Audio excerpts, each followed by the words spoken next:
Senhora Presidente, senhoras e senhores deputados, em 2007 o BCP ganhou o prémio de melhor banco de mercados desenvolvidos, o prémio de melhor banco de câmbios estrangeiros pela Global Finance e ainda o prémio de melhor banco private em Portugal pela Euromoney.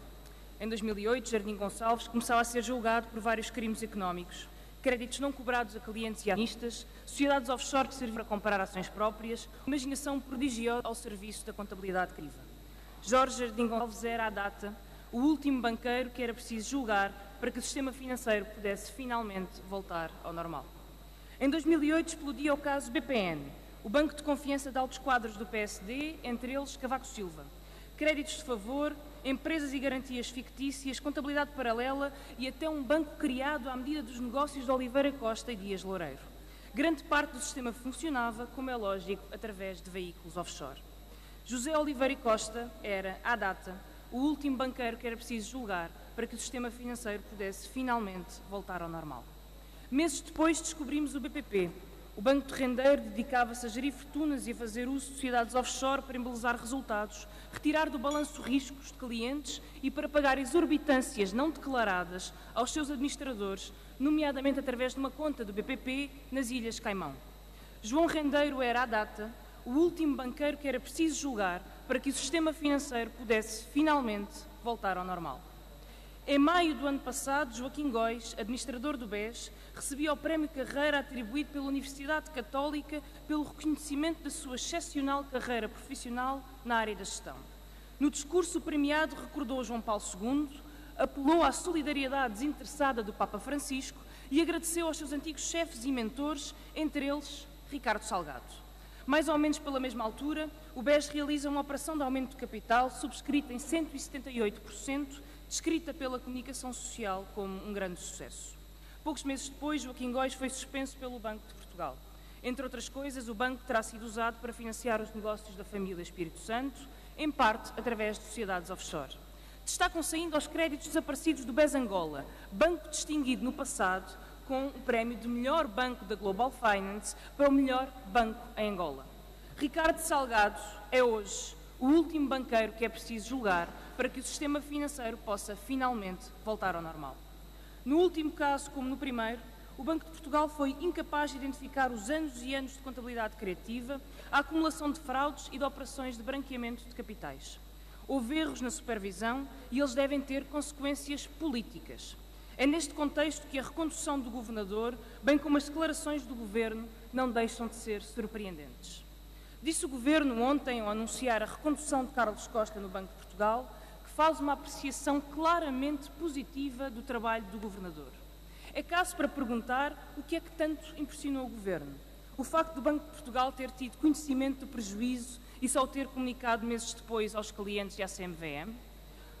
O facto de não ter sido capaz de destituir a tempo Ricardo Salgado da administração do BES? A competência de apostar todas as fichas numa estratégia de blindagem que, para lá de ser irrealista, foi sistematicamente sendo violada, mesmo em frente aos olhos do Banco de Portugal? Ou será que a verdadeira coragem que tanto agrada ao Governo foi o comportamento de quem sempre deu o corpo às balas por Passos Coelho e Maria Luísa Albuquerque, assumindo como suas decisões que foram, no mínimo, partilhadas com o Executivo? Esta é a pergunta que ficou por responder quanto às consequências políticas do BES, mas não nos perdemos dela para deixar de lado o essencial. E o essencial é que o sistema financeiro precisa de uma grande volta. Ela vem sendo prometida, não nos esquecemos, desde a crise financeira de 2007. Obama, Sarkozy, Blair, Merkel juntaram-se então em cor e a uma só voz, prometendo que tudo ia ser diferente.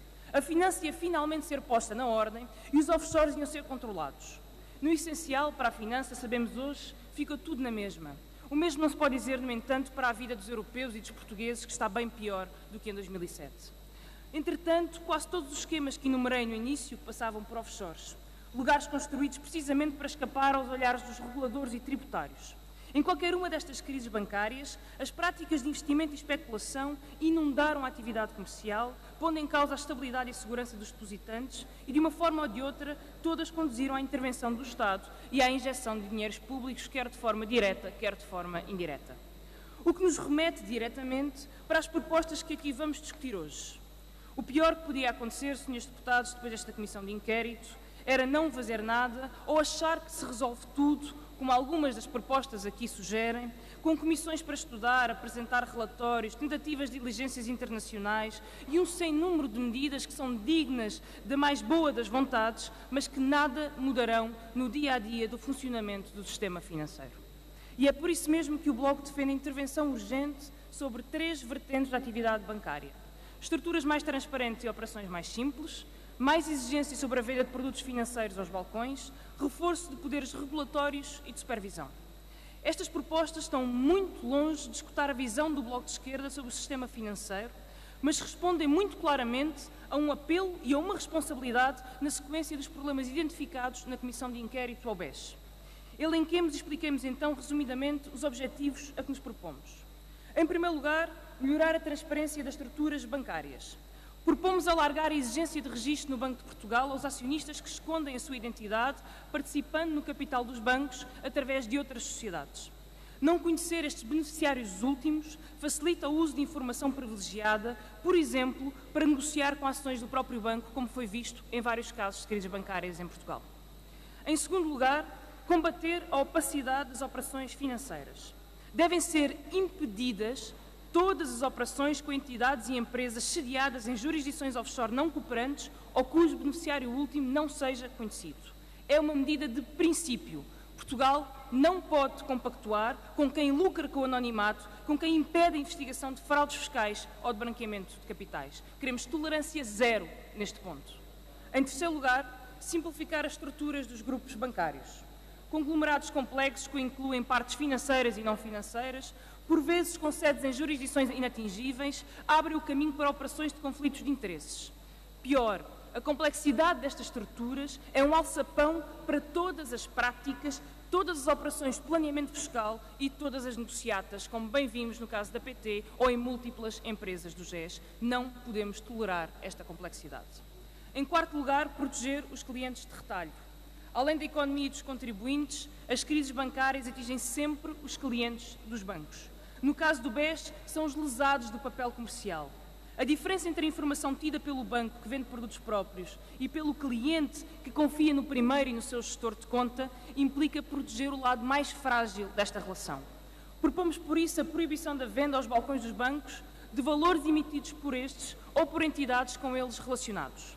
Em paralelo, propomos medidas para impedir subterfúgios como o que o BES usou para escarpar a supervisão da CMVM na colocação de dívida do GES, que quer pelo seu valor, quer pelo número de subscritores inferiores a 150, fez com que fosse classificada como uma colocação privada, estando fora do crivo da CMVM. Achamos que o critério determinante deve ser o tipo de cliente, se é qualificado ou não é qualificado, e não o número de clientes ou o valor da emissão. Em quinto lugar, melhorar a supervisão bancária. O Banco de Portugal deve vigiar de forma direta e permanente a atividade dos bancos, assumindo a função de auditoria e controlo interno. Assim, as irregularidades podem ser conhecidas mais cedo e sem risco de represálias, exercidas por administradores ou acionistas sobre os funcionários que as denunciam. Tal como sucede noutros regimes jurídicos e como recomenda a Autoridade Bancária Europeia, o Banco de Portugal deve ter poderes reforçados na avaliação e idoneidade dos gestores, indispensáveis ao exercício da atividade financeira, de forma independente em relação a eventuais processos internos ou decisões que deles resultem.